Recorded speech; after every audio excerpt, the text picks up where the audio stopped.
ইসফাত আহমেদের কাছে। দাদা, প্রথমেই আমাদের চ্যানেলে আপনাকে স্বাগত। আপনাদেরকে স্বাগত। এই যে আরজিকর ঘটনা, যেটা নিয়ে বর্তমানে একেবারে উত্তাল এই বাংলা, একটা মহিলা ডাক্তার, তাকে খুন করা হলো, কি বলবেন? এর থেকে লজ্জাজনক আমাদের বাঙালি জাতি হিসেবে, আজকে কোথাও না কোথাও পশ্চিমবঙ্গবাসী হিসেবে বাংলার আপামর জনতা এটা ফিল করছে, অনুভূতি করছে যে একজন আরজিকরের মতন একজন নামি দামি প্রতিষ্ঠান, একজন ডাক্তার, হবু ডাক্তার, মানে ডাক্তার হয়ে গেছিলেন আর কি, এন্ট্রান্স চলছিল, একটা মহিলা ডাক্তারের উপর এরকম নির্মম অত্যাচার বাংলা এইভাবে কখনো ভাবেনি, পশ্চিমবঙ্গবাসী এইভাবে কখনো ভাবেনি। এবং একজন কারা করছে এই নির্মমতা করতে হচ্ছে, আমরা দেখেছি ছাত্র স্বপ্নদ্বীপের মতন ছাত্রের স্বপ্ন হারিয়ে গেল আর্জি করে, এই বাঙালি মানে এই মেয়েটির স্বপ্ন হারিয়ে গেল।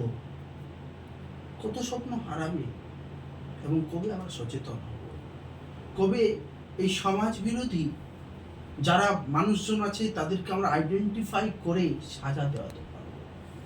যতক্ষণ কোনো সমাজে ক্রিমিনোলজিতে বলা আছে সাজা, এই যে পেনাল প্রভিশন কেন দেওয়া হয়েছে ক্রিমিনোলজিতে, এই কারণেই দেওয়া হয়েছে যে মানুষ যখন অপরাধ করবে, অপরাধের সাজা দ্রুত হয়ে যাওয়ার পরে মানুষ একটা লেসন, একটা সবক পাবে যে না, এই সাজা করলে এই অপরাধ করার মানসিকতা দূর হবে, এই অপরাধ করলে এই সাজা হবে।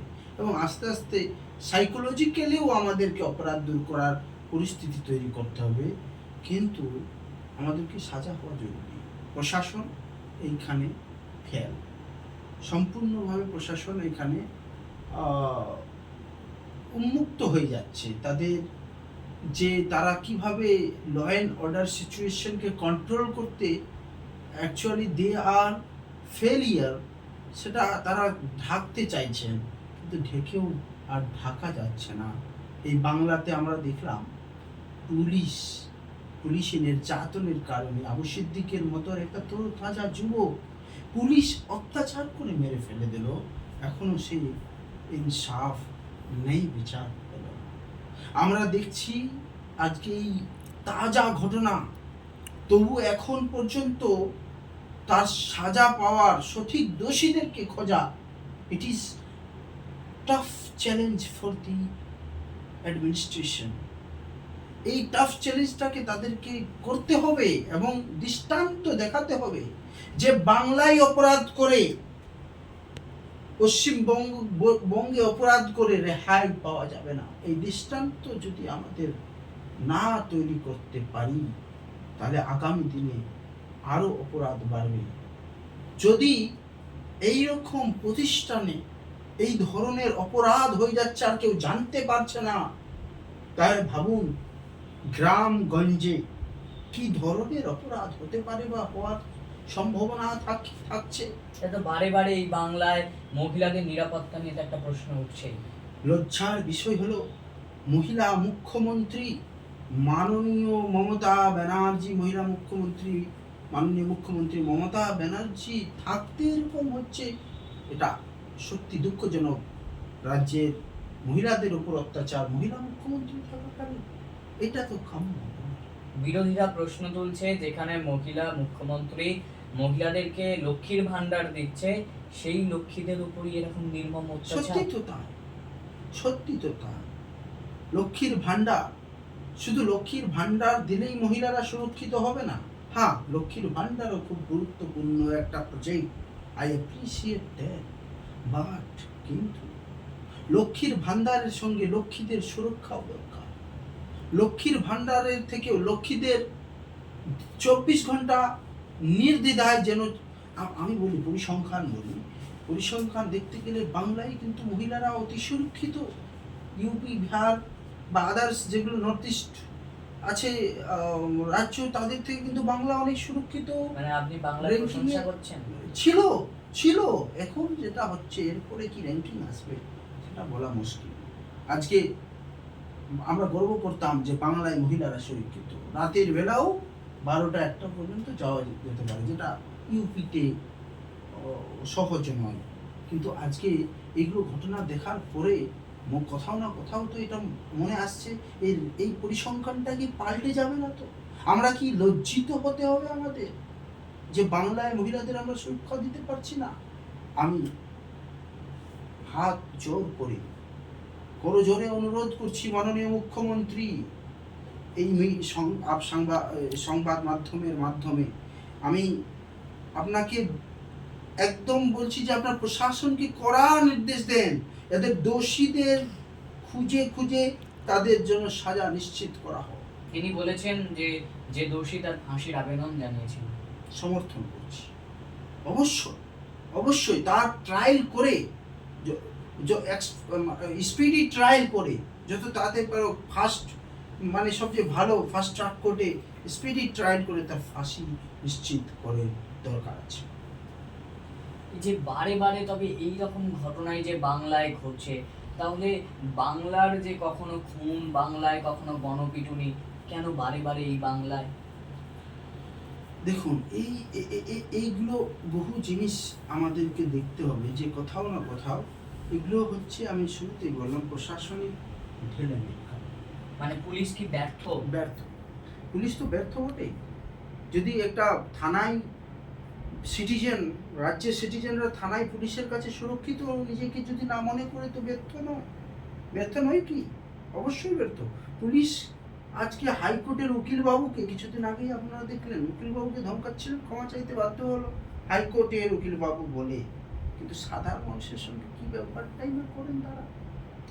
এই ব্যবহার করার কারণে পুলিশের ভয় মানুষের থেকে উঠে যাচ্ছে। এই পুলিশের ভয় শুধু না, পুলিশের দক্ষতার উপর একটা প্রশ্ন চিহ্ন উঠে আসছে। এই দক্ষতাকে পুলিশকে দেখাতে হবে। Police have to prove them that they can do for the people, কিন্তু পুলিশ সেটা প্রুভ করতে পারছে না, সেটা প্রমাণিত করতে পারছে না। পুলিশ প্রশাসনকে, আর পুলিশ মন্ত্রী হিসেবে মাননীয় মুখ্যমন্ত্রীর এটা একান্ত দায়িত্ব যে উনি এই বিষয়টাকে খুব গুরুত্বপূর্ণ সহকারে নিতে হবে ওনাকে। এই যে কলকাতায়, খাস কলকাতায় দেখা যাচ্ছে কখনো রেস্তোরাঁয় তাণ্ডব, কখনো সমাজ বিরোধীদের হাতে হচ্ছে, কখনো ট্যাক্সি চালককে পিষে মারা হচ্ছে। খাস কলকাতাতেই তবে কি তাহলে আইন ব্যবস্থা শিখেই উঠেছে? বাস্তব তো তাই আমরা দেখছি। দেখুন, আইন ব্যবস্থাকে কন্ট্রোল করা যায় যদি সদিচ্ছা থাকে। এখন দেখার বিষয় হচ্ছে রাজ্যের মুখ্যমন্ত্রী, মাননীয় মুখ্যমন্ত্রী মমতা ব্যানার্জির সেই কতটা সদিচ্ছা রয়েছে, এবং রাজ্যের প্রশাসনে যারা উপর মহলে বসে আছেন তারা কতটা সংবিধানের প্রতি দায়বদ্ধ নিজেকে ভাবেন। যদি এই দুটো যদি তাদের মধ্যে তৈরি হয়ে যায়, এবং সাধারণ জনতাকেও অ্যাওয়ার হতে হবে যে আমরা কিভাবে, কাকে কিভাবে রাখবো, সরকার কাকে দিয়ে চালাচ্ছি, এগুলো তো দেখার বিষয় রয়েছে না। খাস কলকাতায় যদি এরকম ঘটনা ঘটতে পারে, তো বাংলার অবস্থা কি হতে পারে সেটা তো মানে আমরা বুঝতেই পারছি, ইউ ক্যান আন্ডারস্ট্যান্ড। বাট আমরা হতাশ হব না, আমরা চাই যে অবশ্যই শাস্তি পাক, এবং তীব্র আমাদের জোরালো দাবি থাকছে এবং থাকবে, এবং এই নিয়ে আমরা লড়াই করব মাঠে ময়দানে, যেখানে হোক, যে পুলিশি প্রশাসনের অত্যাচার মানছি না, এবং অপরাধীদেরকে ছুট দেওয়া মানছি না। যেটা বাংলাদেশে কার্যত দেখা গেল যে বঙ্গবন্ধুর মূর্তি ভাঙা হলো। আচ্ছা, একজন ভারতীয় বাঙালি হিসেবে, পশ্চিমবঙ্গের বাঙালি হিসেবে খুব লজ্জা লাগছে যে বাংলাদেশকে পাকিস্তানের অত্যাচার থেকে রেহাই ও মুক্তিযুদ্ধ মুক্তি আন্দোলন করেছেন শেখ মুজিবুর রহমান। অত্যন্ত ধার্মিক, অত্যন্ত ভদ্র বাঙালি জাতিকে একটি নতুন রাস্তা দেখিয়েছিলেন।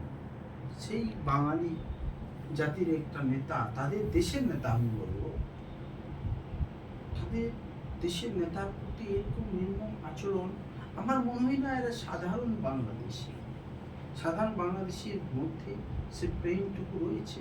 এরা কোথাও না কোথাও মৌলবাদ, কোথাও না কোথাও একটা এক্সট্রিম আইডিওলজি, কোথাও না কোথাও আমেরিকান একটা জিও পলিটিক্সের মধ্যে ফেসে আছে বাংলাদেশ। যেটা আমি শুনছি, আপনিও শুনেছেন, যে আমেরিকা ওখানে সৈন্য আড্ডা তৈরি করতে চেয়েছিলেন, যেটা শেখ হাসিনার সরকার, অত্যন্ত দূরদর্শী মহিলা প্রধানমন্ত্রী, খুব ভালোভাবে ওটাকে উনি যখন ডিনাই করেন, অপোজ করেন, তখন থেকে এই ষড়যন্ত্র শুরু হয়। এবং কোথাও না কোথাও ওই ষড়যন্ত্র করতে গিয়ে কিছু